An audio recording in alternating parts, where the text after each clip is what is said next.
Ya está grabando. Antes que nada, buenos días. ¿Dudas? Hasta aquí, hasta ahora. Lo que hemos visto hasta ahora es una panorámica general donde ustedes tienen que ya haber adquirido ciertas habilidades. Déjenme poner el chat. Y esas habilidades que tienen que haber adquirido son las siguientes. Primero tienen que saber qué es un compuesto de coordinación, de qué se trata. Luego tienen que saber qué es un ligante, que se pega a un metal central, que el ligante va a tener pares electrónicos libres, puede tener 1, 2, 3, etcétera. Y dependiendo del número de pares electrónicos que pueda donar el ligante al metal, se va a llamar bidentado, monodentado, tridentado, etcétera. Y esto va a formar un compuesto de coordinación. El compuesto de coordinación va a estar formado por el átomo central o los átomos metálicos centrales. No se tiene que restringir a un solo átomo metálico, puede ser más de uno. Lo iremos viendo con los días. Y, los ligantes que deban estar unidos. Pueden ser iguales los ligantes o pueden ser diferentes. Dependiendo del número de pares electrónicos que acepte el metal, es decir, de átomos donadores de pares electrónicos que esté interaccionando el metal, le vamos a decir que tiene un número de coordinación. Es decir, si están aceptando 6, va a ser número de coordinación 6. Si están aceptando 5, va a ser número de coordinación 5.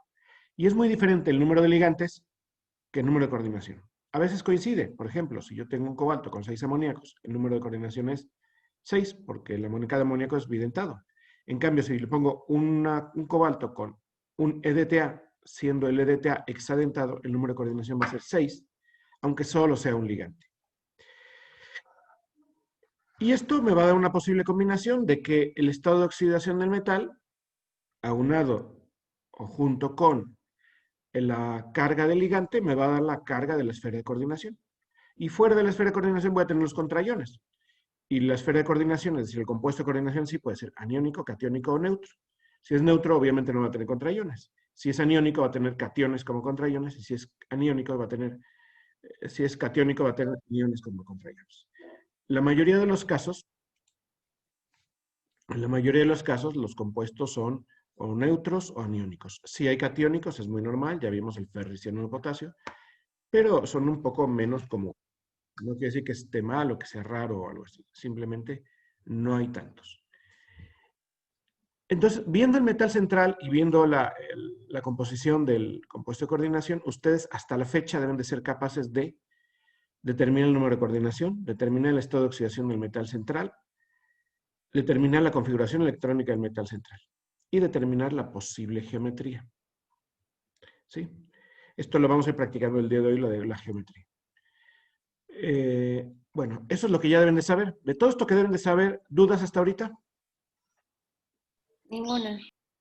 Ninguna, profe. Dale, entonces podemos seguir, ¿verdad? Bueno, pues vamos a seguir. Lo que nos toca ver hoy es algo muy útil y muy importante, que es la isomería, y algo más aburrido, que es la nomenclatura. ¿Sí? Para lo cual, quiero explicarles bien a bien qué es la isomería. Denme un segundo, vamos a ver si es que se funciona esta cosa. Ahí está.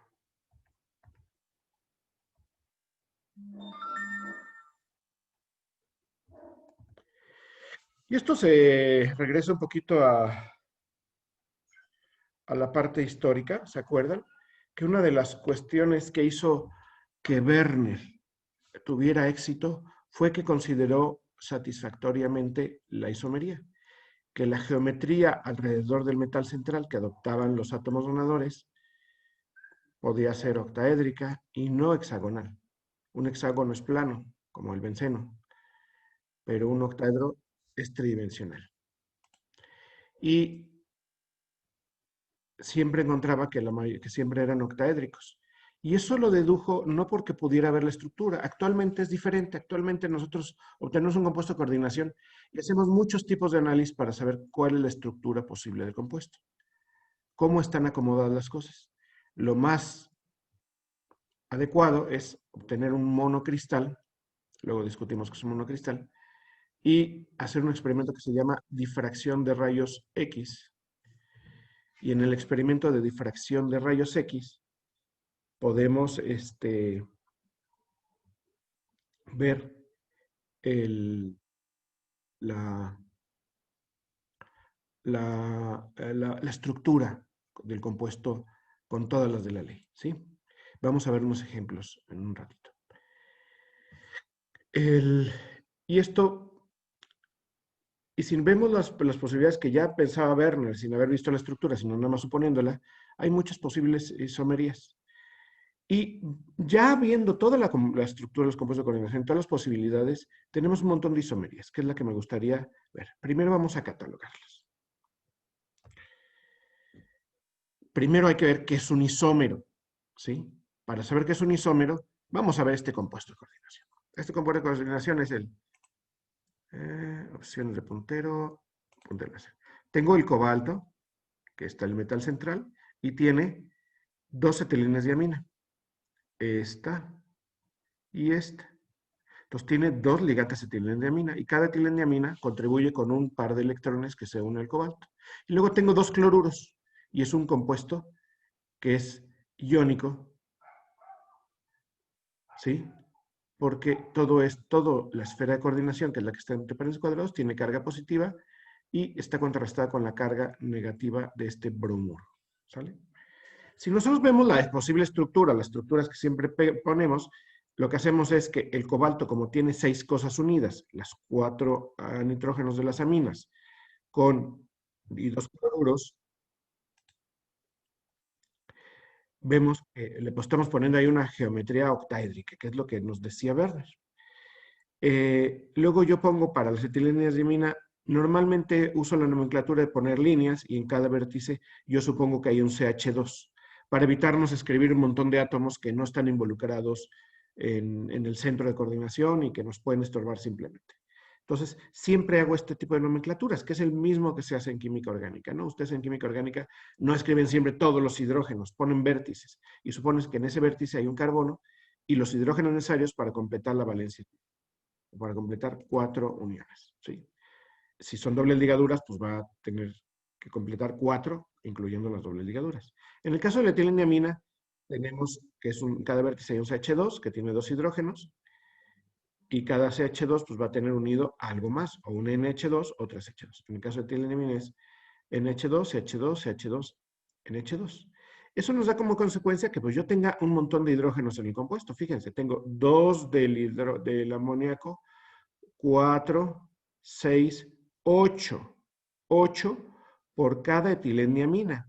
Tengo 2 etilenes de amina, tengo un total de 16 hidrógenos. 4 carbonos, 1, 2, 3, 4. 4 carbonos, lo estoy poniendo aquí en la fórmula mínima. 2 cloros, que son cloruros, y un bromo, que es el contraión. Entonces, si yo escribo la fórmula la fórmula general del compuesto, pues es esta, ¿sí? Déjenme cambiar de color porque no se nota este. La fórmula general del compuesto es esta. Cobalto C4H16C2Br. Ese es como está compuesto. Ahora, ¿cómo están acomodados los átomos? Yo estoy suponiendo que esté así. Sin embargo, ¿es la única posibilidad de acomodar los átomos? No. Entonces, a todos los compuestos que estén compuestos por los mismos elementos, en las mismas proporciones, pero que difieren de algunas propiedades a causa de su diferente estructura molecular, a eso se le llama isómero. Y vamos a ver cuáles son las posibilidades de isomería en compuestos de coordinación. ¿Vale? ¿Dudas hasta aquí? No, profe. Vale. Pues entonces, si no hay dudas, de verdad, siéntanse en libertad. Si de pronto no entendieron algo o algo quedó confuso, es siempre, siempre, siempre interrumpirme para que pueda explicar. Si no, luego es más complicado. Profesor, Sí, una sola cosa, ¿no faltarían los nitrógenos? sí, faltan los nitrógenos. ¿Por qué no puse los nitrógenos? Por una sencilla razón. Se llama descuido. Sí faltan los nitrógenos aquí, evidentemente. Gracias. La corrijo. En química y coordinación se reconocen más o menos 10 clases de isomería, unas más comunes, otras menos comunes. La conformacional, la de posición de coordinación, la isomería de coordinación, de ionización, de hidratación, de unión, de polimerización, de geométrica, óptica e isomería del ligante propiamente. Si se fijan, los ligantes pueden ser moléculas muy sencillas, especies muy sencillas o iones muy sencillos, hasta iones muy complejos. Por ejemplo, ¿se acuerdan de la vitamina B12? La vitamina B12 era una estructura orgánica gigantesca que tenía un montón de cosas y en el centro de un grupo hemo había un cobalto. Entonces, pues claro, alrededor del metal central va a estar limitado, pero toda la estructura orgánica puede tener variaciones y pueden tener variaciones propias de cualquier molécula, que pueden ser ópticas, geométricas, y son de todo. Entonces, eso puede también traer isómeros porque el compuesto de coordinación ahora va a ser un todo, la parte orgánica y la parte del ion metálico. Vamos a ver con la isomería conformacional a qué me estoy refiriendo. En este caso, donde los isómeros tienen diferente estereoquímica, forma, pero por lo demás son idénticos. Esto está formado por pocos ejemplos. Así los compuestos, por ejemplo, si yo pongo níquel con Cl2 puede ser tetraédrico o plano dependiendo de las condiciones. Entonces podemos modificarlo. Voy a regresar a esta un poquito más adelante, ¿sale? Esta es muy importante, la isomería de posición y de coordinación. Hay muchos compuestos que dependiendo de las condiciones pueden formar este tipo de cosas. Por ejemplo, el cobalto lo hace muy comúnmente, pero el que lo hace muchísimo es el iridio. Se pone en iridio 3 en disolución, es increíble. Forma este tipo de cadenas, este tipo de dímeros con amoníacos, con aguas, con cloros. Forma muchos puentes. Por ejemplo, aquí les presento el OH. El OH es un oxígeno con 1, 2, 3, 4, 5, 6, 7, 8 electrones en su capa de valencia. Uno de esos electrones está compartiéndose con un hidrógeno y forma un enlace covalente. El otro es el que le da la carga negativa. Entonces tiene pares electrónicos para poder compartir felizmente, ¿sale? Estos pares electrónicos que puede compartir lo hace que sea uno de los ligantes naturales más comunes para, y su carga negativa, para formar enlaces con dos metales diferentes. Uno de los enlaces, uno de los pares electrónicos apunta para acá y se une con este cobalto y el otro apunta para acá y forma un ligante puente. Los cloruros también tienen 6 electrones en su capa de valencia. 1, 2, 8, 3, 4, 5, 6, 7 y el electrón adicional que le da la carga negativa son 8. Entonces tiene aquí pares electrónicos que lo que hacen es que pueda formar puentes. Y esto hace que los cloros puedan estar aquí o formando parte del puente. Los OHs pueden estar aquí o no. Entonces podemos tener muchas variaciones. Podemos ver que si tenemos 4 amoníacos y 4 cloros y 2 aguas, los podemos poner indistintamente en los 2 centros metálicos. Por ejemplo, aquí estoy poniendo 2 casos nada más. El caso en que tengo, perdón, son 6 amoníacos. 4 amoníacos aquí y 2 aquí, y aquí tengo 3 y 3, o sea, 6 y 6. ¿Sí? La diferencia es que aquí tengo un cloro y aquí tengo un cloro, y en este caso tengo un cloro aquí y el otro lo tengo acá. ¿Sale? Entonces, y como su nombre lo dice, esta isomería es, es una isomería donde la estructura del compuesto es el mismo. Si se fijan, son 2 cobaltos, cobaltos 2, amoníacos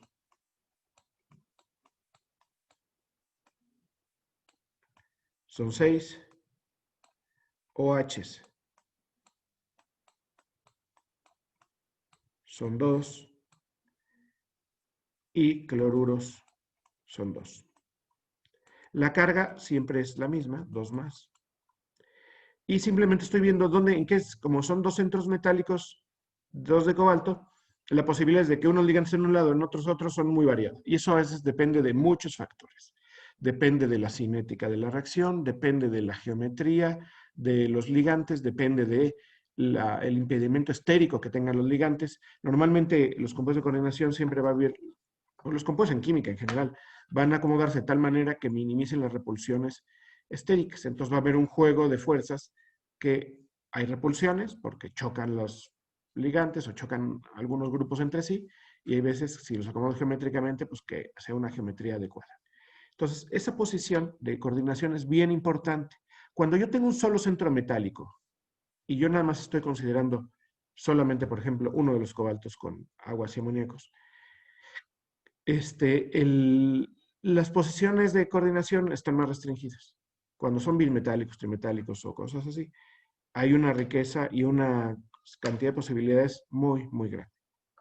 ¿Vamos bien? Bueno, entonces continuamos.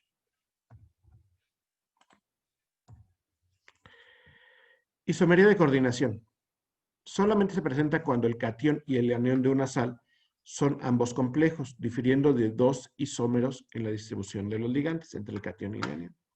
Fíjense, yo puedo tener aniones y cationes complejos. Veamos el primero.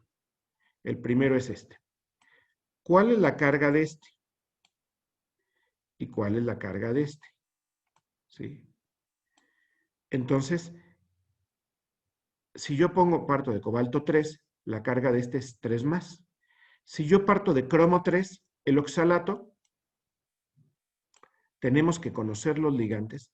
A estas alturas tenemos que saber muy bien la estructura de los ligantes y de qué características. Si no, pues nos perdemos, no sabemos. Entonces, lo primero que tenemos que hacer es saber cuáles son los ligantes. El amoníaco todo el mundo lo conoce, no tenemos problemas. Pero el oxalato, ya hemos hablado de él varias veces, pero por si no se acuerdan, es un oxígeno, un carbono, otro carbono, otro oxígeno, otro oxígeno, otro oxígeno, y aquí tiene cargas negativas de oxígeno. Estas rayas que aparecen es un error del PowerPoint, ignórenlas. Entonces, aquí es un ligante evidentado, tiene un diente aquí y otro diente aquí. Diente, ¿eh? Y es un dianión. Entonces, si tengo 3 oxalatos, voy a tener carga 6 menos proveniente de los oxalatos. Si le sumo a un cromo 3, la carga total de este complejo va a ser 3 menos. Entonces, este va a tener 3 menos y este va a tener 3 más. ¿Sale? En uno es el catión y otro es el anión. Entonces, es un anión complejo y un catión complejo. ¿Sí? Ahora, son idénticos. El cromo y el cobalto se parecen mucho. No son muy diferentes de tamaño ni características. Y son 3 toda la oxidación de los dos. Entonces, es posible que yo pueda partir de los complejos que sean al revés, que el cromo tenga los amoníacos y el cobalto los oxalatos, sí es perfectamente razonable. No van a tener las mismas propiedades porque no se comporta igual un cobalto con oxalatos que un cromo con oxalatos. Y lo mismo pasa con los amoníacos. Pero uno va a ser el contraión del otro. Si se fijan, este va a ser un contraión de este. Entonces, la isomería de coordinación es cuando yo tengo dos compuestos de coordinación, o sea, el anión y el catión son compuestos complejos o compuestos de coordinación y puedo intercambiar los metales. Y esto es bastante normal cuando yo tengo ligantes aniónicos. Por ejemplo, los tiocianatos, los OHs, y hay muchos ligantes aniónicos que me pueden dar compuestos de coordinación aniónicos, y los compuestos catiónicos, pues me lo va a dar cuando yo tengo estados de oxidación, con elementos con estados de oxidación siempre van a ser positivos los de los metales de transición, pero los de los ligantes sean neutros, me van a dar cationes complejos. Entonces esto va a ser un catión y esto va a ser un anión. ¿Sale? Y que los tiocianatos estén acá o estén repartidos de diferente forma, eso es lo que se le llama isomería de coordinación. Esta isomería no es tan común porque requiere una característica muy especial. Y la característica especial es que sea el anión y el catión sean compuestos de coordinación. Isomería de ionización. Esto es bastante común. Muchos de los contraiones, muchos, generalmente son buenos ligantes. Por ejemplo, el bromo y el sulfato. Yo tengo el compuesto de coordinación con 5 amoníacos y un bromo en la esfera de coordinación que está unido covalentemente, que no se disocia. ¿Se acuerdan que había algo diferente y que lo podíamos catalogar con conductividad eléctrica? Ese bromo con ese compuesto de coordinación, cuando yo pongo el bromo que está unido directamente al cobalto, este bromo que está unido directamente al cobalto, o este sulfato que está unido directamente al cobalto a través de un enlace de coordinación, que está dentro de la esfera de coordinación, no se disocia. No se disocia. Lo que se disocia es lo que está afuera, lo que está unido iónicamente. Y entonces puede haber que los cobaltos, que los sulfatos o los bromos pueden estar dentro o fuera, pueden ser intercambiados. Y eso me da una isomería de ionización. Y es bastante común en los compuestos de coordinación que tengo aniones de este estilo. Vamos a regresarnos a la primera diapositiva. Y fíjense, aquí yo podría tener una isomería de coordinación. Puedo tener el bromo coordinado sustituyendo a un cloro. Entonces yo podría tener vamos a poner, déjenme ver aquí, opciones de puntero, borrar todo. Vamos a poner aquí nitrógeno 2, que nos había faltado y nos dijeron con toda justicia. Entonces yo podría poner aquí el mismo cobalto con etileniamina. La etileniamina no puede ser contraión porque es neutra. Con un bromo, con un cloro y con el otro cloro como contraión. Y es perfectamente válido. Este compuesto va a tener propiedades diferentes que este compuesto. ¿Sí? Al tener propiedades diferentes los dos, son isómeros, se parecen mucho. Simplemente intercambiamos un cloro de dentro por el bromo que estaba afuera. Este es el caso de aquí. Y se llama isomería de ionización. Lo que está ionizado es otra cosa y lo que está coordinado es otra. Entonces, si se fijan, estamos dando unas posibilidades que es para volvernos locos. Tenemos muchas posibilidades. ¿La isomería de ionización es común? Sí, más o menos, más o menos. A veces quisiéramos tener dentro de la esfera de coordinación un cierto ligante y a veces nos queda como contraión o viceversa y no podemos hacerlo y a veces no te queda más remedio, pero suele pasar. Isomería de cristalización o de solvato. ¿Sale? Pasa lo mismo. Cuando yo puedo tener aguas como ligantes o disolvente como ligante. ¿Sale? El disolvente como ligante está dentro de la esfera de coordinación. Pero ¿qué pasa si yo tengo un agua y afuera tengo un agua que sea de cristalización? ¿Son diferentes estas aguas? Sí, claro que son diferentes. Ya lo habíamos explicado en su momento. Y estas aguas las puedo distinguir ¿por qué? Las aguas que están fuera van a estar interaccionando con toda la red cristalina a través de puentes de hidrógeno. Puentes de hidrógeno. No es palacio de hierro, no es poliestería, es puentes de hidrógeno. Y estas que están aquí dentro van a estar interaccionando a través de una interacción de coordinación. Uy, choqué esto.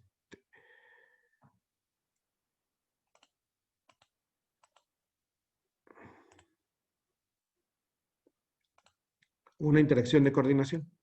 ¿Cómo lo veré experimentalmente? Para verlo experimentalmente, yo lo que hago es pongo en una balanza masa o por ciento en peso. ¿Sí? Yo pongo una cierta cantidad y yo pongo que esto es el 100% de lo que pesa mi muestra en una balanza. ¿Sí? Y esto es temperatura. Y aquí estamos a temperatura ambiente. 25 grados centígrados. Bueno, hoy estamos un poquito más fríos, pero...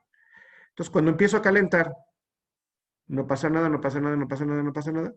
Cuando llegamos a cierta temperatura, se salen las aguas y luego queda constante. Eso es, ¿qué temperatura es esta? Si los enlaces si están coordinados las aguas, voy a poner esto que será aproximadamente 140 grados centígrados. porque el enlace es más fuerte. En cambio, si yo veo en las aguas que están fuera, voy a ver que está así,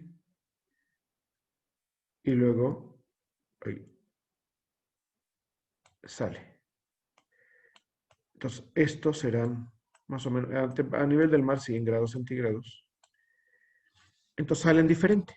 Entonces puedo tenerlas adentro y puedo tenerlas afuera. Puede estar como ion o como contra ion. Y son diferentes.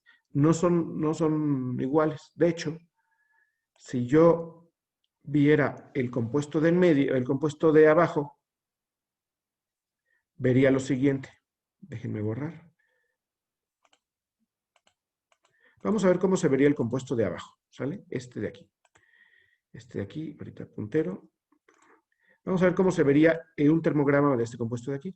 Empiezo a calentar y van a salir primero dos aguas, que son a 92 grados centígrados. Ahorita le cambio la temperatura. Estas son estas serían a 100 grados. Vamos a poner los 100 grados aquí. Y luego sigo calentando. Y luego va a salir las aguas que están coordinadas.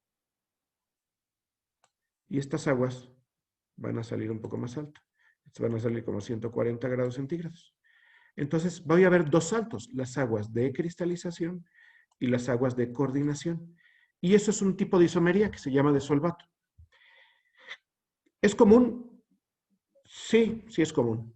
¿Que tenemos que aprender a distinguirlo? Sí. ¿Y que podemos hacer experimentos donde es fácil distinguirlo? Sí, el experimento más fácil es una termogravimetría, como es lo que le estoy dando aquí, que es una balanza que tiene... déjenme borrar esto porque esto no se ve. La balanza simplemente va midiendo el peso en función de la temperatura, entonces hay que hacer el experimento con cuidado y funciona muy bien. Hay otro experimento que se llama cultura general, se llama DSC. DSC, que son las abreviaturas en inglés de calorimetría diferencial de barrido. Barrido en inglés es scanning, calorimetry differential scanning. Differential scanning calorimetry en inglés.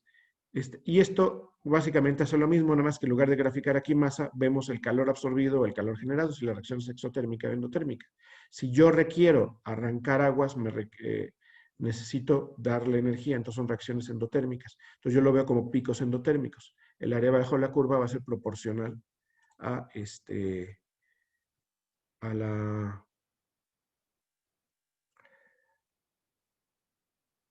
va a ser proporcional a la temperatura. Es decir, si yo ahora hago un DSC, lo que voy a tener es que yo lo que voy a poner aquí es ver el calor absorbido o generado. Y entonces van viendo y cuando llega a 100 grados centígrados hace esto. Y cuando llega cuando salen las aguas de coordinación, el pico es más grande porque la energía involucrada para arrancar a las aguas que están coordinadas es más grande que la energía que se involucra. Entonces, por eso este pico es más grande. Son técnicas comunes que ustedes van a ir viendo en el laboratorio cuando lleguen a estas cosas. ¿Sale? Entonces, cristalización o solvato. Isomería de unión. La isomería de unión es común. Ya me preguntaron en una clase anterior. Por ejemplo, los tiocianatos. Los tiocianatos se pueden pegar por azufre, que es lo más normal, o los isotiocianatos por hacerlo. Pero en realidad eso es una molécula, es un ion, el ion tiocianato, que el ion tiocianato siempre está ahí flotando en el agua si yo lo disuelvo, ¿no? Está ahí, bueno, ahí solvatado. Y cuando se encuentra con el metal se puede pegar o por un átomo o por el otro. Entonces, dependiendo de las condiciones, se va a pegar de una manera o de otra. Es muy bonito ponerlo en azulito, en rojito, se distingue muy bien. Es muy fácil pintarlo SCN o NCS. Se distingue muy bien en la fórmula. Experimentalmente se distingue también. Sí, se distingue, no tan bonito, porque es diferente. Un nitrógeno pesa menos que un azufre y eso hace que en la espectroscopía infrarroja el nitrógeno tenga una frecuencia normal de vibración diferente el enlace nitrógeno-cromo que el azufre-cromo. Normalmente los átomos más pesados hacen que las vibraciones se vayan a números de onda más pequeños. ¿Sale? Es inversamente proporcional a las masas, a las frecuencias de vibración que salen en infrarrojo. Entonces, sí los puedo distinguir por infrarrojo. ¿Tiene propiedades diferentes? Claro que tienen propiedades diferentes. ¿Hay muchos ligantes que pueden presentar este isomería de unión? No. Son los ligantes que pueden tener dos átomos donadores. Los ejemplos clásicos son los tiocianatos o los nitritos. Los nitritos, el ion nitrito, es NO2 menos. Se puede coordinar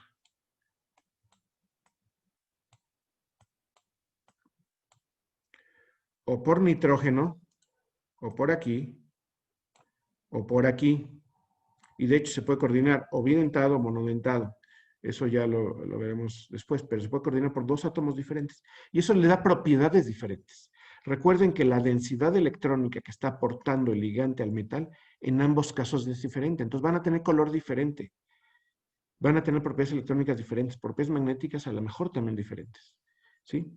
Entonces sí es importante la isomería de unión. ¿Vamos Profe, bien? yo tengo Sí. una duda. Dime.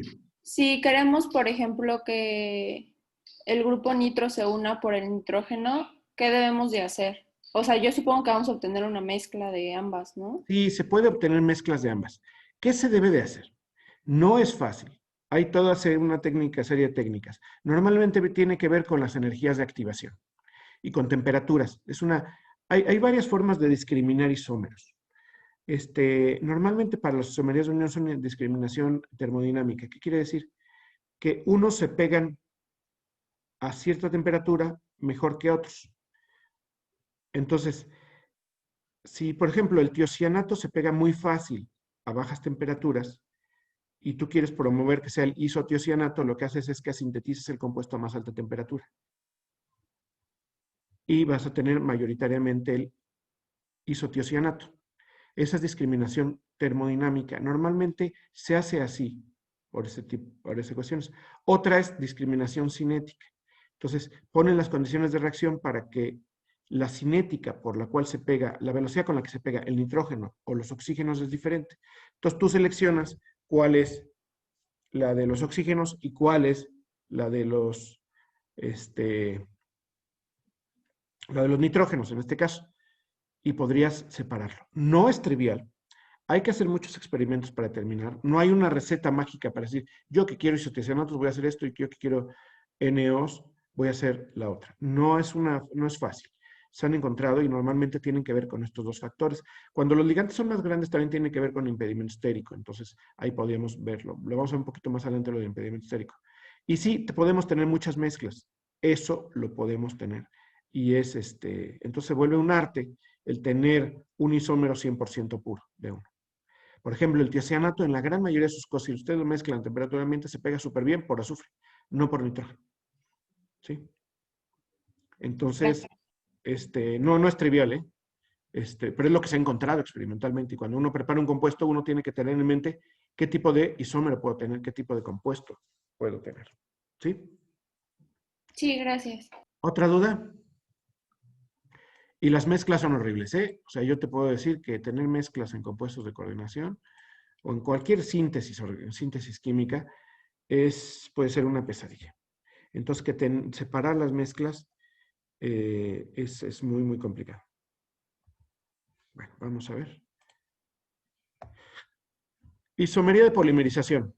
Lo peor que les puede pasar, si quieren hacer moléculas discretas, es que los ligantes polimericen. Si yo tengo platino le gustan las cosas cuadradas. Se va a poner así, así, y van a tener Cl, Cl. Y pueden tener aquí el amoníaco. Voy a poner nada más el nitrógeno para ahorrarme la escritura, que escribo con mouse y es muy complicado. Y aquí está.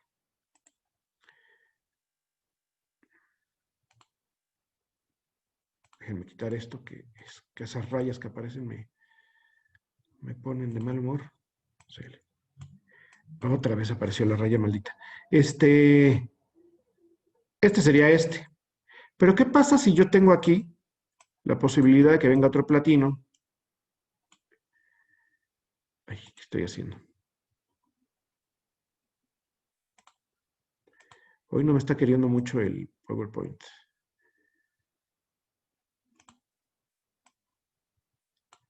Puedo tener otro platino que esté unido con este cloro.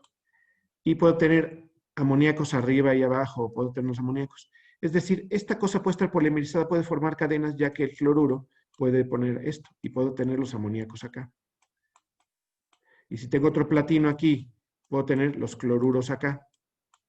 Y así tener combinaciones alternadas, donde yo puedo tener posibilidad de tener polímeros. Los polímeros son muy normales en química de coordinación. Sobre todo con los que pueden poner ligantes puente. Si se forman ligantes puente, se puede formar polímeros muy fácilmente. Y estos polímeros a veces son una pesadilla. ¿Por qué? Porque un polímero puede formar, tener una composición, en promedio tengo 4 amoníacos y en promedio tengo 4 cloruros por cada platino, o lo puedo tener como una molécula discreta, donde nada más haya un átomo y sus 4 ligantes rodeándolo. O lo puedo tener polimerizado, y los polímeros pues van a formar normalmente cadenas. Esto de aquí abajo va a ser soluble en disolventes no poco polares, porque es una especie neutra, entonces va a ser soluble en disolventes poco polares. Y esto va a ser, si es un polímero muy grande, va a ser insoluble en un montón de cosas. Entonces, caracterizar o saber qué es un compuesto de polimérico se vuelve una locura. Es muy difícil. Sin embargo, hay gente que piensa que es una maldición tener polímeros, y hay gente que piensa que tener polímeros es de coordinación, es ¿cómo se llama? Toda una bendición. Y ahora se han puesto de moda mucho toda un área de la ciencia, toda un área científica en la química, química inorgánica, en un área que se llama química supramolecular, que se llama los MOFs. Y aquí voy a hacer un previo cultural para enseñarles cuáles son los isómeros y qué tiene que ver esto con MOFs. Hay gente que se dedica, en la facultad hay gente que se dedica a hacer esto. En materiales, el Instituto de Investigación de Materiales hay varias gentes que se dedican a hacer MOFs. ¿Por qué? Porque son polímeros de coordinación en su mayoría. Vamos a ver un ejemplo, porque me parece interesante que lo veamos aquí, ya que estamos viendo la isomería de polimerización. Entonces, para lo cual, les voy a compartir el navegador. Y el navegador, vamos a bajar esto para acá, y vamos a buscar algo.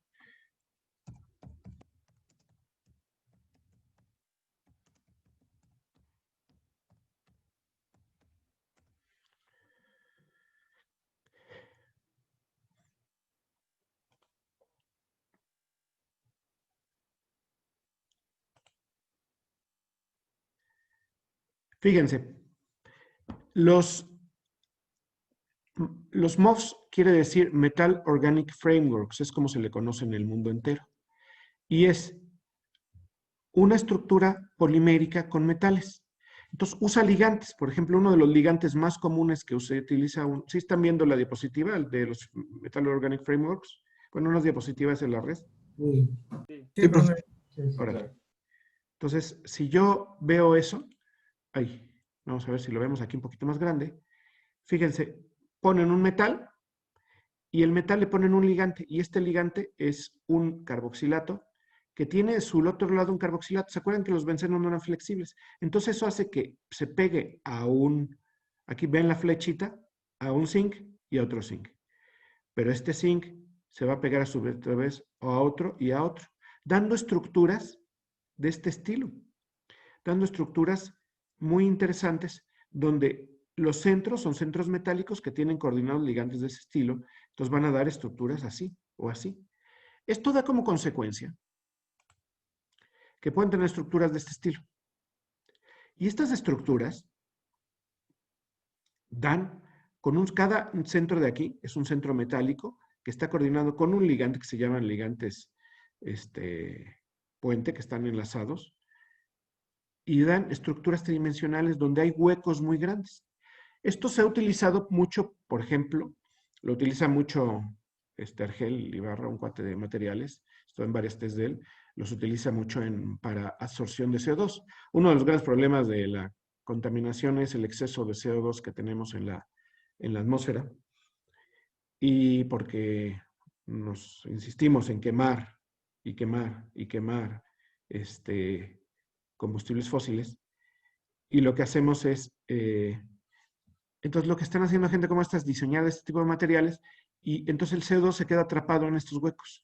Entonces, un gramo de este tipo de compuestos puede tener un área superficial muy grande, porque se fijan, hay huecos, y estos huecos generan mucha área donde el CO2 puede interaccionar, o donde otras moléculas pueden interaccionar. Se vuelven sistemas que absorben muchísimas, tienen muchísima capacidad de absorber, porque el área superficial es muy grande. Ustedes habían oído hablar del carbón activado. ¿Qué característica tiene el carbón activado? ¿Para qué sirve? ¿Alguien que tenga una idea para qué sirve el carbón activado? Pues en química lo ocupamos como absorbente para eliminar coloración y otro tipo de sustancias. Exactamente. ¿Pero por qué sirve para quitar coloración y hacer ese tipo de cosas? Porque tiene grandes áreas superficiales. Porque tiene mucha área superficial. Exactamente. Déjenme compartirles la pizarra para que a todo el mundo le quede clara la idea. Si yo veo una esfera que pesa 1 gramo, hagan de cuenta que eso es una esfera. El área superficial va a estar dada por el volumen de una esfera, que es proporcional al radio del cubo. Pero si yo veo el carbón activado, un grano de carbón activado, tiene esto.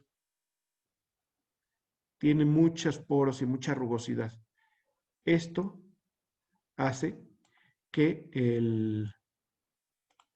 cuando llega una sustancia se adhiera por interacciones débiles en todas estas zonas, en todas estas zonas, en todas estas zonas, y la cantidad de sustancia que puede absorber 1 gramo de carbón activado es mucha. Por ejemplo, 1 gramo de carbón activado de buena calidad puede tener aproximadamente 1000 metros cuadrados. Es decir, a ver, futboleros, ¿cuánto mide una cancha reglamentaria de fútbol? ¿Cuántos metros cuadrados tiene? A ver, reto. ¿Quién me puede calcular con su calculadora o preguntarle a Google cuántos metros cuadrados tiene un área reglamentaria de fútbol, de una cancha de fútbol? Rápido. ¿Quién se anima? Vean su teléfono, vean su computadora, Me parece que pregúntenle a según Google FIFA, cuántos metros tiene un área. ¿Eh? me parece que según FIFA son 90 por 120. ¿Y 90% 20 cuánto es?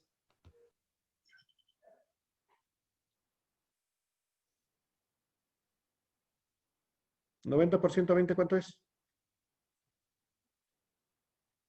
10.080, 10.800, perdón. metros cuadrados. 10.800. O sea, 10 gramos de carbón activado tienen la misma área superficial. 10 gramitos. 10 gramitos me caben en la palma de la mano.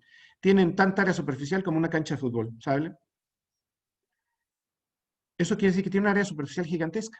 Pero ¿qué pasa con el carbón activado? Todo es carbón, todo es carbón. Entonces solamente se van a absorber cosas preferencialmente poco polares o que tengan interacciones débiles. Las interacciones del carbón con las sustancias no son muy fuertes. En cambio, si nosotros nos regresamos a los Metal Organic Frameworks, aquí, ¿ya los ven? Ya. Vamos a ver. Fíjense, ya no tienen nada más carbón, tienen cosas que pueden formar puente de hidrógeno, cosas que pueden formar interacciones pi, cosas que pueden tener otro tipo de interacciones. Y un Metal Organic Framework de estos, un MOF, como les dicen normalmente, puede tener un área superficial de 1000, 2000, 3000, hasta 6000 metros cuadrados. Es decir, que 2 gramos de frameworks tienen el área superficial de toda la cancha de fútbol. Eso quiere decir que pueden absorber una cantidad impresionante de cosas. Por eso son tan de moda. Y podemos modularlos de la siguiente manera. Ahí, ¿dónde estaba? Aquí, ahí. Venga. Este no quería. Aquí. Entonces, si yo le pongo un ligante de este estilo, voy a tener esta estructura. Si le pongo un ligante de este estilo, voy a tener esta estructura. Entonces, yo puedo, pues, dependiendo los ligantes bidentados, tridentados, que yo ponga y su estructura, voy a tener estructuras diferentes. Entonces, históricamente, la isomería de coordinación era una locura, porque no podía caracterizar bien los compuestos. Y ahora se ha vuelto en una moda y en una ciencia importante. Entonces, la isomería de polimerización es importante, muy importante en nuestros días. Por ahí ha habido hasta premios Nobel relacionados con esto. ¿Por qué? Porque si ustedes, por ejemplo, ponen,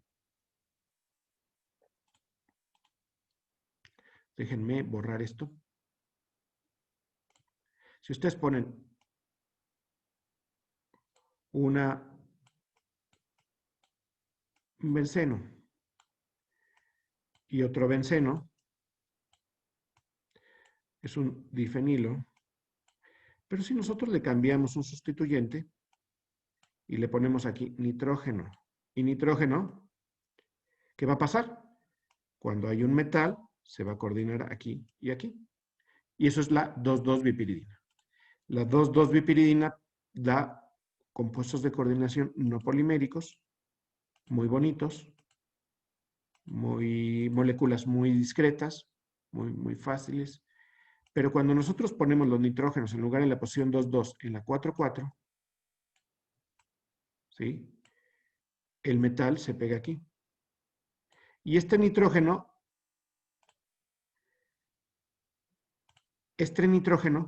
no se puede pegar a este metal porque no es flexible esta estructura. Entonces lo que hace es pegarse a otro metal. Y este metal a su vez a otro. Y forma cadenas lineales. Entonces ha dado pie ese tipo de polímeros a investigaciones muy interesantes. Desde que si hay una deslocalización de los electrones, pueden ser lo que conocen como alambres moleculares. Moléculas lineales, perfectamente lineales, que puedan conducir la corriente eléctrica o que tengan propiedades ópticas muy especiales, que tengan aplicaciones en tecnología o en otras cosas.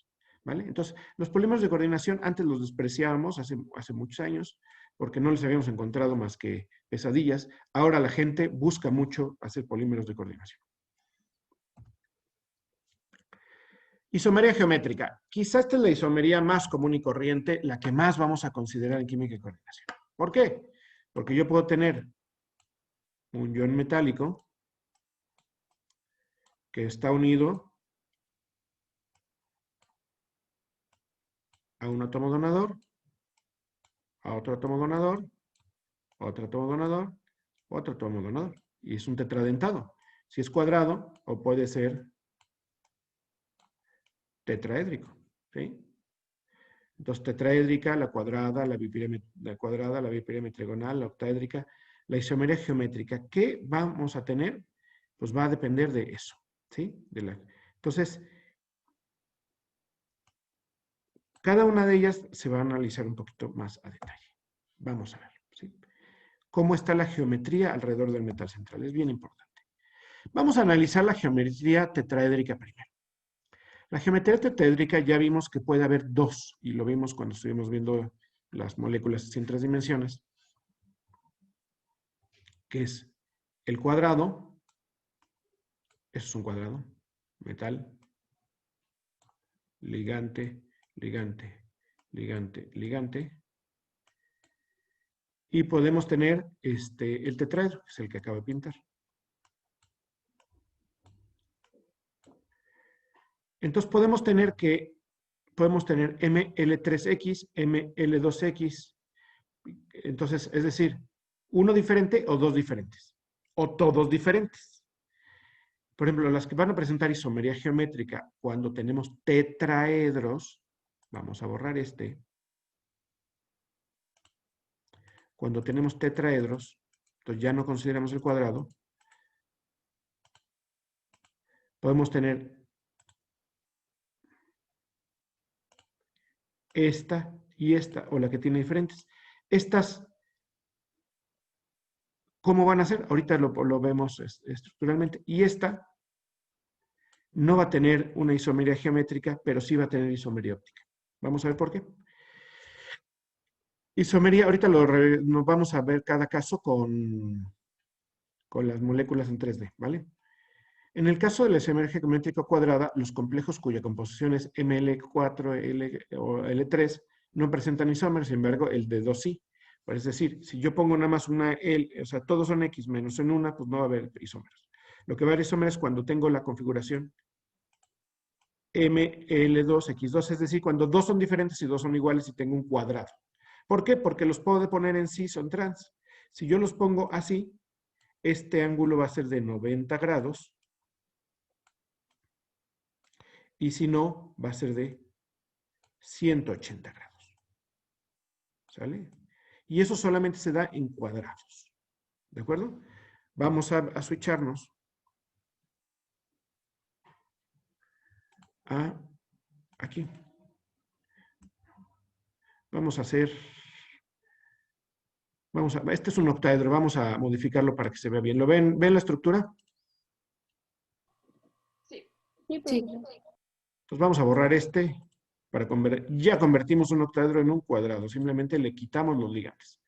Y cuando le quitamos los ligantes, fíjense, un cuadrado es plano, ¿de acuerdo? Y puedo tenerlo a 180 ambos, o lo puedo tener a 90 ambos, cuando este está aquí y este está aquí.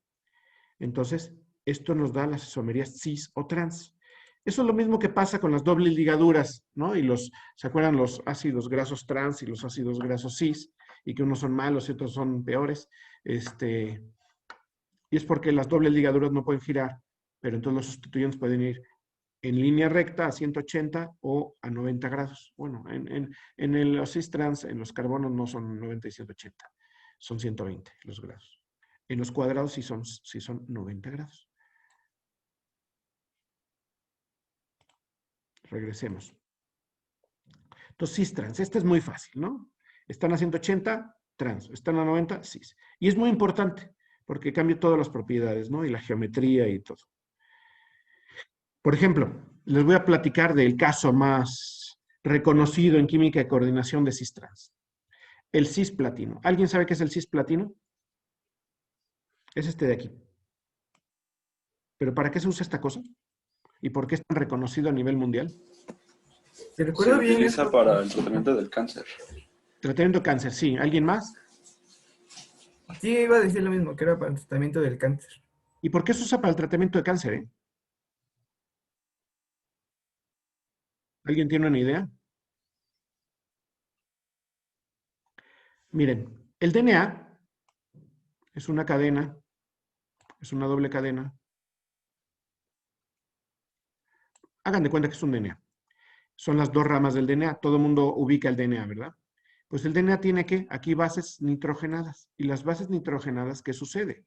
Las bases nitrogenadas lo que hacen es que pueden ser buenos ligantes. Entonces, cuando ustedes administran cisplatino a un paciente,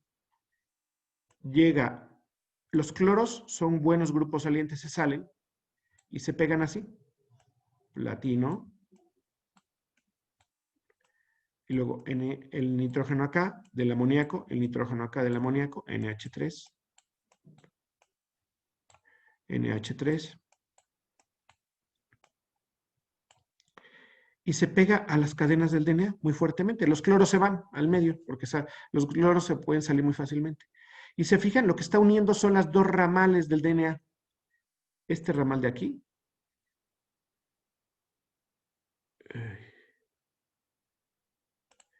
Este ramal de aquí. Con este ramal de aquí. ¿Sí? Y cuando viene una proteína que involucrada en la replicación del DNA para que se reproduzca la célula, cuando llega ahí, pues hay un ancla, que es un compuesto de coordinación de platino, que está agarrando los dos palos de la escalera del DNA y no lo deja replicar. Entonces la célula, dicen la gente involucrada con salud, entra en apoptosis y muere la célula, ¿no? O sea, es la muerte programada de la célula porque no se puede replicar y se muere la célula. Entonces, si nosotros hacemos eso con el transplatino, ¿qué sucede?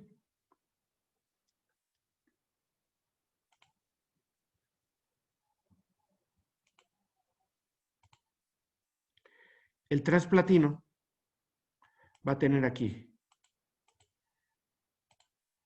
el otro cloro, déjenme, perdón.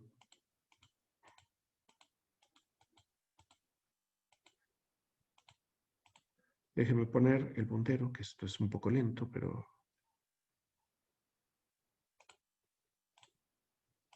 Entonces vamos a tener, va escuadrado, y entonces en trans va a tener el amoníaco, digo, perdón, el cloro, perdón, esto es cloro, cloro, cloro, cloro, cloro.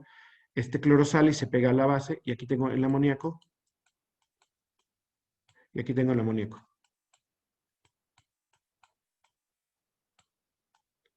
Entonces, este cloro no se puede pegar uniendo estas porque no tiene la geometría adecuada. ¿Sí? Entonces, el trans no une a las dos cadenas, a los dos ramales porque está a 180, queda muy del otro lado. No tiene la geometría apropiada. Cuando está a 90, sí.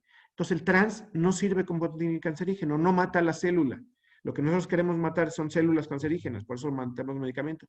¿Y cómo las hace? Las amarra. Y de la otra manera, este no las puede amarrar. Entonces, no se quedan. Déjenme ver si podemos poner algo un poquito más.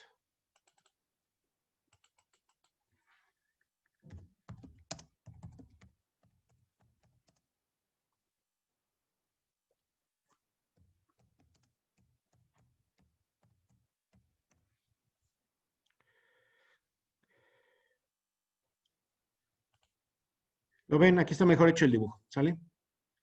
O aquí está mejor hecho el dibujo. El cisplatino se puede pegar y unir las cadenas.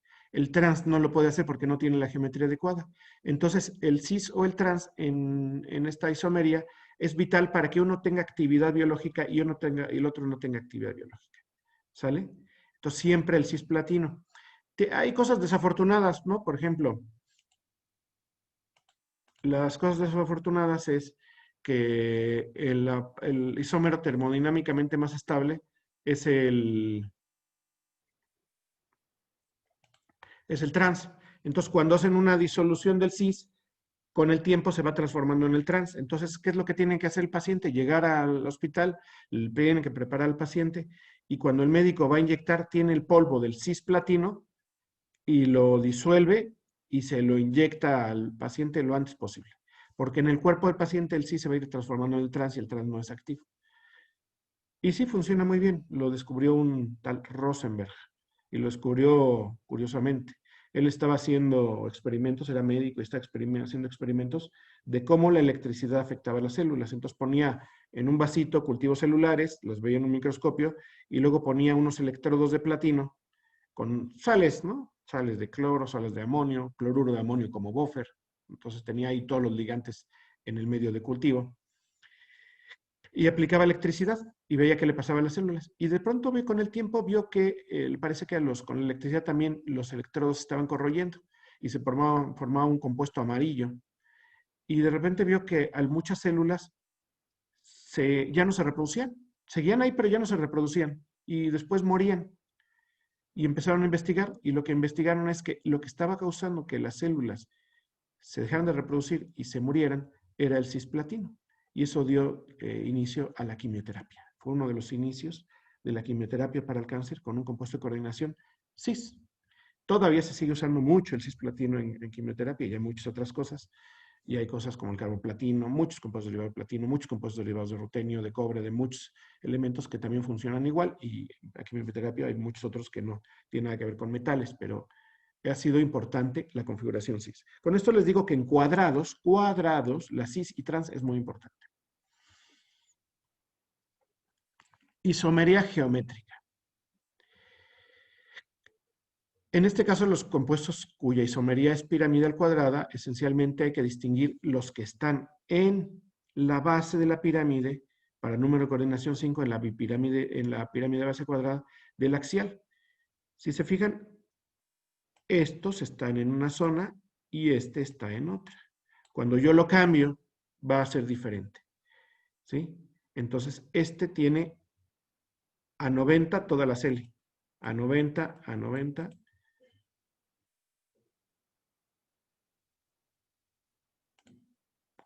Este tiene a 90, a 90, a 90 y a 90. Si yo le pusiera esta X acá, va a tener a 180 una L, cosa que antes no la tenía. Y eso es una geometría diferente, ¿sale? Entonces es más fácil verlo como axial o como ecuatorial de los ligantes. Y eso es una geometría para las de la pirámide de base, una isometría geométrica para las pirámides de base cuadrada.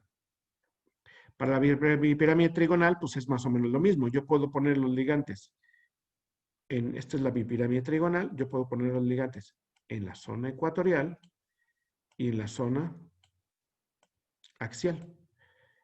Estos están a 180 grados.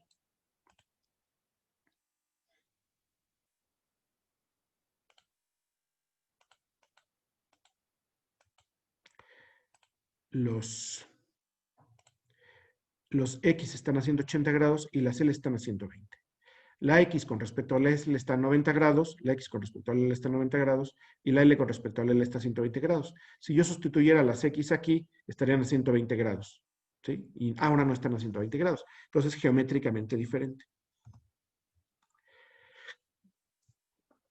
En el caso de los compuestos octaédricos, que son la mayoría de los compuestos de coordinación que estudiamos, podemos tener diferentes composiciones. Los que no presentan isómeros son los que tienen, que todos los sustituyentes son iguales, que sería el ML6, y el ML5, que tengo 5 ligantes iguales y uno diferente. Ese no va a presentar isómeros. ¿Por qué? Si me regreso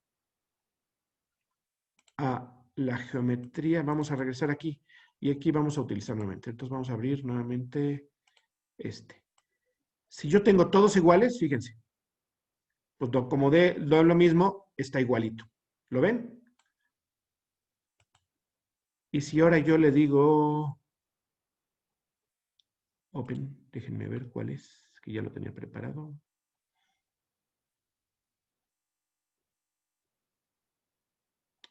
Ay, creo que no lo tengo guardado, entonces vamos a fabricarlo, no pasa nada. Vamos a ponerle un cloro acá. Si se fijan, yo ahora tengo arriba el cloruro. Pero pues es igual, o sea, yo como lo ponga, lo puedo regresar a este lugar. No tiene más posibilidades, no tiene isómeros. Si yo pongo ahora, en lugar de esto, en lugar de este amoníaco, le pongo aquí y este amoníaco los intercambio, pues voy a llegar a lo mismo exactamente, ¿sí? Entonces aquí lo que yo tengo es no hay isómeros cuando tengo MX5L.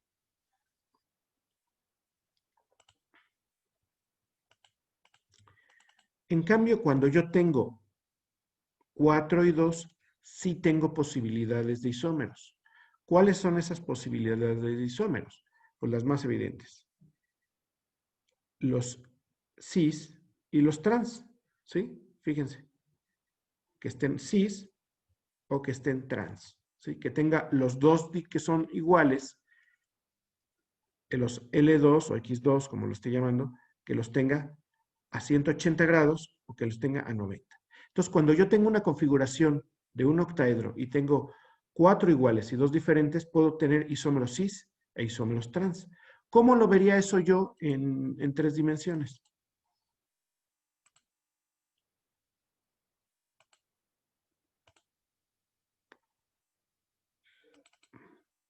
Este sería el cis. Si se fijan, yo veo el cuadrado y está a 90 grados este ángulo, ¿sí? De hecho, vamos a medirlo, a ver cuánto es. Si se fijan, fíjense la realidad. La realidad es que las distancias metal-cloro son un poco más grandes que las metal amoníaco.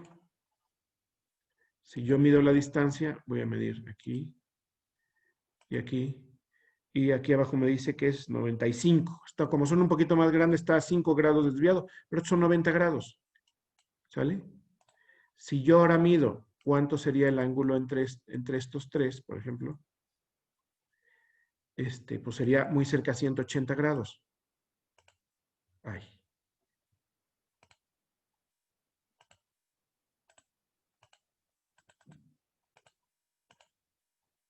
Aquí está un poquito desviado porque estos son más grandes y los empujo un poco, pero es es cerca de 180 grados. Entonces, muy claro cuando son 90, cuando son 180 grados. Entonces, estoy hablando del caso donde son 2. ¿Qué pasa cuando yo tengo 2, 2 y 2? ¿Puedo tener isomería diferente? Claro que puedo tener isomería diferente. ¿Y cómo es esa isomería? Se va a llamar cis-o-trans, nada más que ahí se nos complica el asunto. Cuando yo tengo el 2, 2 y 2, vamos a ver. Vamos a hacerlo nuevamente en el Ahora vamos a tener 3 ligantes diferentes, 2 y 2. Vamos a irle File.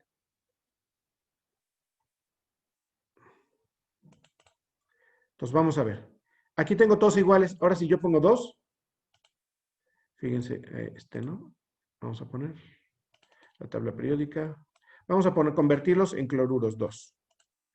Un cloro y un cloro. Y ahora vamos a poner otros 2. ¿Qué les gusta? ¿Un yodo? Un yodo y otro yodo. Entonces, fíjense, tenemos 2, 2 y 2. Fíjense qué posibilidades tenemos. Que los cloros, que son los blancos, estén cis. O que los cloros estén trans. Por lo tanto, no quería, era yodo. Entonces, fíjense, ahora podemos tener esta posibilidad. Teníamos la posibilidad donde todo era cis. Ahora yo tengo una posibilidad donde tengo 2 cis y 2 trans. ¿La ven? Aquí se nos multiplican las posibilidades. Ahora vamos a poner trans los yodos. Para lo cual, seleccionamos un yodo, lo ponemos trans, y entonces tiene que convertirse en amoníaco. Se convierte en amoníaco. ¿Y qué es lo que tengo? Que ahora tengo todo trans. ¿Sale? Yo puedo tener todo cis, todo trans o las combinaciones intermedias. Entonces, cuando la combinación es 2, 2 y 2, tengo más posibilidades de isómeros en octaedros. ¿Lo van viendo? Mi recomendación es lo siguiente. Para poder entender bien esto, tienen que verlo en 3 dimensiones. A distancia, cuando estamos en el salón de clases, yo saco modelos moleculares y se los paso. Aquí lo que puedo hacer es utilizar este programa para que traten de ver una perspectiva tridimensional, que a veces no es fácil. Yo lo que les recomiendo es que se consigan para la próxima clase un trocito de plastilina y unos palillos. Y que con unos plumones pongan unos palillos de un color y otros palillos de otro para que vean los sustituyentes diferentes. Y vamos a jugar a ver cómo son los posibles isómeros de cada compuesto. ¿Sale? Bueno. Estoy hablando de octaedros. Seguimos con octaedros. Entonces tenemos cis y trans. Puede ser cuando tengo 2 iguales y 4 diferentes, o 2, 2 y 2. ¿Qué pasa cuando tengo ahora 3 y 3? Que sería este caso. Para ello voy a tener 2 tipos de isómeros diferentes, los meridionales y los faciales. No es que, esto es muy lógico, no se los tienen que aprender de memoria. Los meridionales son estos y los faciales son estos. ¿Qué quiere decir meridional? Si esto es como si fuese, si se fijan, es como si estuviéramos enmarcando este compuesto en una esfera. Entonces sería el meridiano, como el meridiano de Greenwich, o Greenwich, como le dicen también. El meridiano de aquí está todos en el mismo plano. Ahorita lo vemos en 3 dimensiones. Y cuando está facial, ustedes pueden ver una cara del octaedro. Perdón, aquí las líneas deben estar abajo. Me acabo de dar cuenta que lo dibujé mal. Estas líneas deben estar abajo. Los cloros están aquí y en una cara. Y los amoníacos están en otra cara. Vamos a verlo mejor en 3 dimensiones, que creo que se ve un poquito mejor. Entonces vamos a quitar le vamos a decir File, Open. No quiero.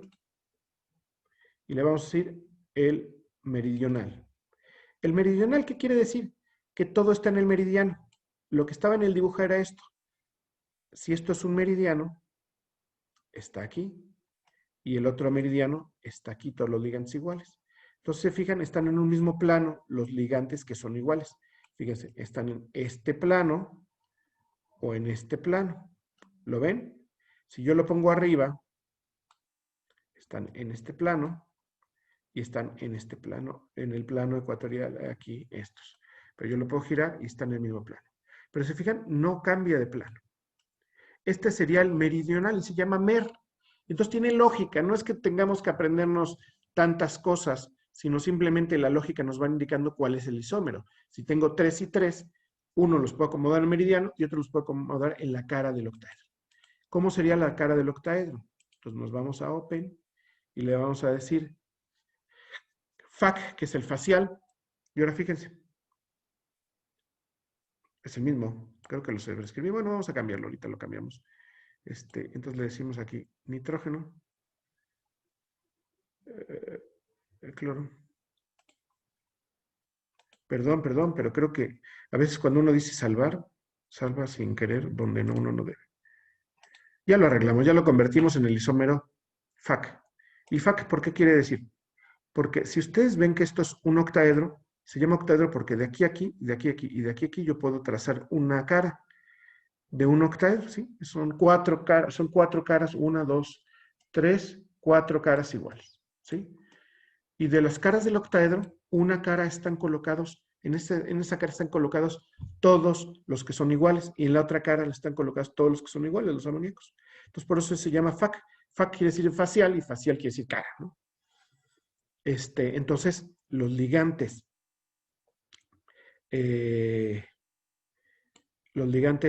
faciales pueden quedar aquí o aquí. ¿Dudas hasta aquí? No, profesor. Una cuestión importante es que ustedes, pues lo practiquen. Entonces vamos a dejar una tarea. Les voy a poner una tarea para que vayan viendo todas las posibilidades. Y la clase que viene va a ser pura práctica de todo esto, ¿sale? Y luego la isomería óptica. La isomería óptica, ¿cuándo se da? Cuando todos los ligantes son diferentes. Por ejemplo, ¿se acuerdan de química orgánica? Que cuando en el carbono todos los sustituyentes son diferentes, le llamamos un carbono quiral. Y era porque no eran imágenes especulares.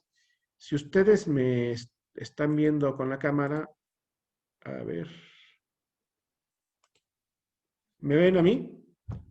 Entonces, las imágenes especulares son estas. Vean mis manos, véanme a mí, por favor. Entonces, si yo trato de poner una con respecto a otra, no se puede. Son imágenes especulares. En medio hay un espejo. Y esto es lo que pasa cuando tenemos algunos compuestos de coordinación, octaédricos, que pueden tener esto, o tetraédricos. El caso del tetraédrico es análogo a carbono. Vamos a hacerlo en 3 dimensiones.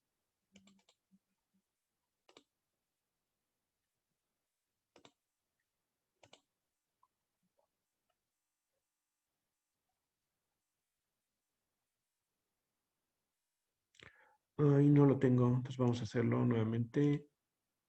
File New. Vamos a checar esto. ¿No? Le hicimos un zinc al principio, un zinc, y vamos a tener cloros. Cloros 1, 2, 3, 4. Tengo un zinc con 4 cloros, ¿sale? Pero esto no es tetraédrico, ¿verdad? Entonces le tenemos que decir al programita, me estorba esto, compute, geometry optimization, acomódate, ya lo tenemos. No lo tenemos tetraédrico, no sé, loco totalmente. Compute geometry optimization, build. Aquí ahora sí ya lo tengo tetraédrico. Ya le dije al programa, yo lo logré, compute geometry optimization para que me lo refine. Y ya está. Ya lo tengo tetraédrico. Ahora, en un tetraedro todos son iguales. ¿Qué pasa si yo pongo ligantes diferentes? Flúor, cloro, bromo. Ay, el bromo tiene el color igual. Y yodo. Déjenme poner otra cosa que no tenga el mismo color. Vamos a ponerle aquí un fósforo. Hoy también el fósforo tiene igual. ¿Qué colores tan gachitos tiene? ¿El selenio qué color tiene? Qué feo color. El oxígeno. Vamos a poner un oxígeno. Ay, ¿qué hice? Puse un oxígeno donde no debía. Borro este oxígeno y le digo que esto es un oxígeno. Se parece mucho al yodo, ¿verdad? Vamos a poner un carbono. Ahí está. Ya sé, aquí pongo 4 cosas diferentes. ¿Sí? Si pongo 4 cosas diferentes, fíjense. Si pongo la imagen especular,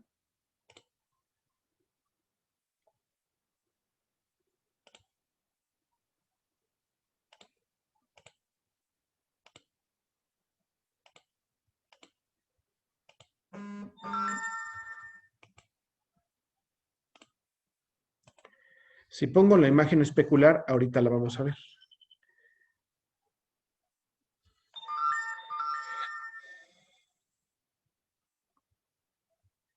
Un segundo que estoy contestando un mensaje. No me tardo nada, es urgente.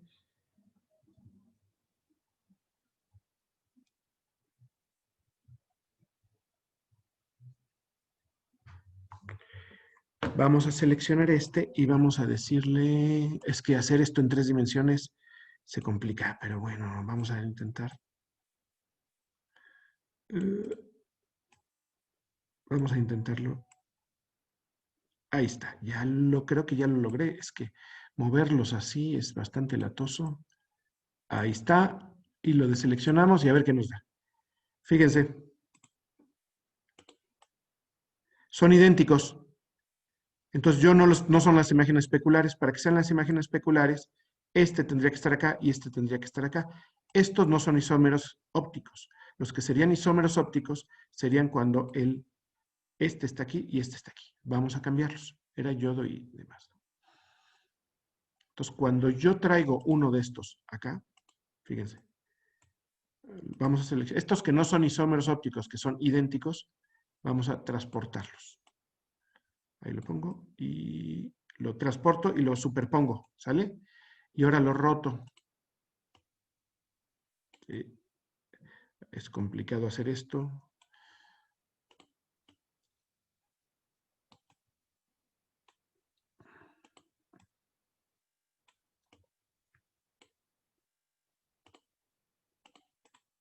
Fíjense, estos son idénticos.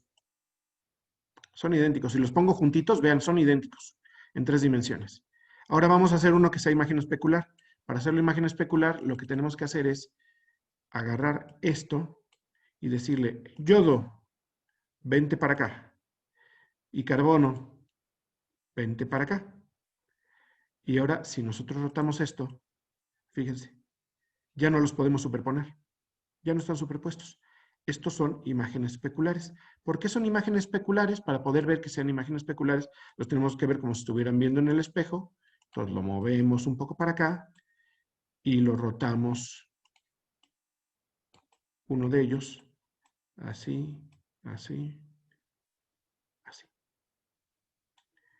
Y ahora los movemos todos para el centro. Oh, es medio artesanal esto, pero bueno, espero que esté quedando bien ilustrado. Entonces, cuando son imágenes especulares, fíjense, cuando ponemos un espejo en medio, ahora sí, y yo ya no los puedo superponer como los tenía antes superpuestos. Ahora quedan como si fueran espejo, como si fueran una mano y otra mano. Esos son isómeros ópticos. ¿Qué propiedades tienen los isómeros ópticos? Que la reactividad es diferente porque no están acomodados los átomos iguales. Primero, unos a veces en la naturaleza es muy claro. A veces una cosa huele bonito y otra cosa no huele a nada o huele feo porque uno es un isómero del otro. A veces,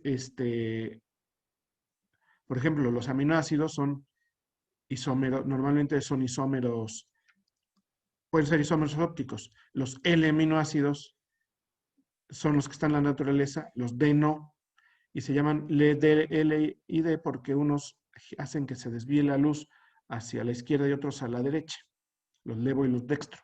Lo mismo pasa con compuestos de coordinación. Entonces, cuando nosotros tenemos tetraedros, con todos los sustituyentes diferentes, voy a tener isómeros ópticos. Si yo no tengo tetraedros con todos los sustituyentes diferentes, no van a ser isómeros ópticos, ¿sale? Los octaedros también pueden ser, con que tengamos 3 ligantes iguales en octaedros, o sea, M, L3 y L sea evidentado, vamos a tener isómeros ópticos. Entonces, en la química de coordinación también podemos tener isomería óptica dada por el metal central. En este caso, los tetraedros serían análogo al carbono, es la más fácil de entender. En octaedros también se da. ¿Sí? Entonces, ¿dudas hasta aquí? No. No. No. No, perdón. Bueno. Yo creo que se acabó la clase ya. Entonces, vamos a hacer más ejercicios de esto y vamos a ver el siguiente tema, que es la nomenclatura. Váyanse a Meet, por favor, tarea para la próxima clase. Tienen una tarea. Váyanse a Meet y lean de la presentación esta que tengo aquí, o de cualquier texto que ustedes quieran, la nomenclatura en compuestos de coordinación. Entonces, les queda estudiar nomenclatura en compuestos de coordinación para la próxima clase. Y vamos a hacer unos ejercicios. Les pido que lo lean porque, a ver, la nomenclatura son una serie de reglas. A veces las reglas son bastante, a veces complicadas, a veces aburridas, a veces tediosas, pero son imprescindibles, ¿no? Para poder llamar a las cosas como son. Y poder entender. Muchas veces con compuestos de coordinación las cosas se van complicando tanto que no tengo una nomenclatura fácil, o la nomenclatura entra a un segundo plano. Pero es importante, por lo menos la nomenclatura básica, aprenderla. ¿Sí? Es algo aburrido. A mí no me gusta mucho la nomenclatura, pero hay que aprenderla y eso no significa que no sea imprescindible. ¿Sí? Bueno, jóvenes, guarden chequen todo esto de isomería y la tarea de ver de nomenclatura de compuestos de coordinación y vamos a seguir la próxima clase con todo esto. ¿Les parece? Sí, profe. Sí. Sí. Bueno, entonces si no hay más, vamos a parar de grabar. Esto